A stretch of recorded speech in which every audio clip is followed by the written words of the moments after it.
Hello বন্ধুরা, আজ আমি তোমাদের দেখাবো কিভাবে তৈরি করতে হয় ঘরে পারফেক্ট লুচি।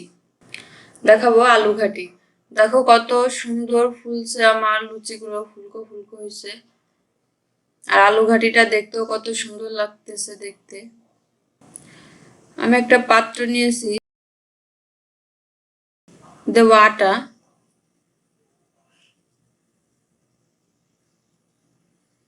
আটা দিয়ে আমি দিব 2 চা চামচ চিনি,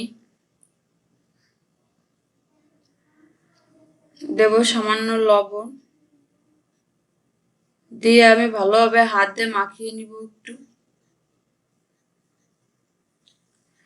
আমার হাতে মাখানো হয়ে গেছে। আমি এবার দেব সয়াবিন তেল, যেটাতে আমরা রান্না করি সাধারণত।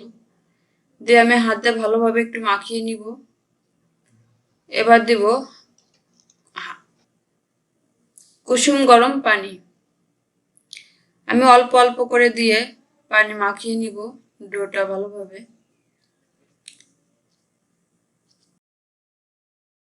যত ভালো মাখানো হবে লুচিটা তত ভালো ফুলবে।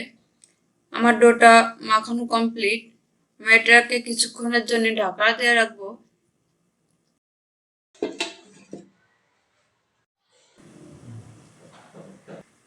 1 চা চামচ পেঁয়াজ বাটা, রসুন বাটা, আদা বাটা, শুকনো মরিচ বাটা, জিরা বাটা, পেঁয়াজ কুচি, একটা বড় সাইজের আলু আমি গোটা গোটা করে রাখছি। আমি আলুটাকে আগে থেকে সিদ্ধ করে নিয়েছিলাম। দিব তেল।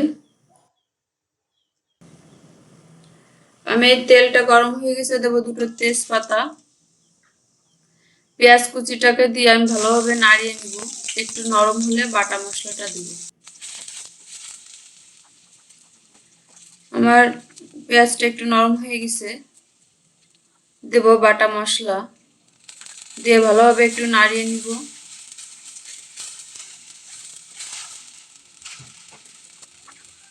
এরপর দেব লবণ, হলুদ, দিয়ে আমি আর একটু নাড়াচাড়া করে দিব।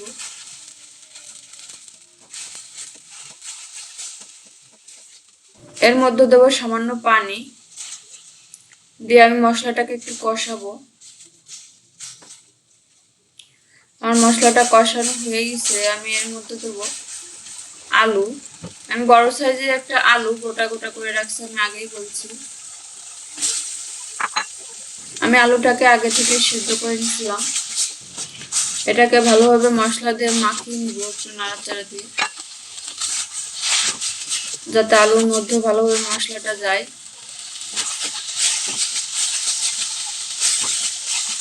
এবার দেবো 1 কাপ পানি, দিয়ে আমি এটা ঢাকনা দিয়ে ঢেকে দেব। আমার আলু ঘাটিটা রান্না হয়ে গেছে। আমি এবার একটা পাত্রে ঢেলে নেব। দেব ধনেপাতা কুচি, গরম মশলা গুঁড়া একটা সাইডে রেখে দিলাম। এবার লুচিটা ভেজে আমি দেখাবো। আমি লুচিটা বেলে নিছি, সেটা দেখালাম না, এবার লুচিটা ভেজে দেখাবো। দেখো কত সুন্দর লুচিটা ফুলছে। আমার তৈরি হয়ে গেছে আলু ঘাটি লুচি। লুচি আলু ঘাটি তোমরা এভাবে বাসায় ট্রাই করতে পারো। এত সময় আমাদের সাথে থাকার জন্য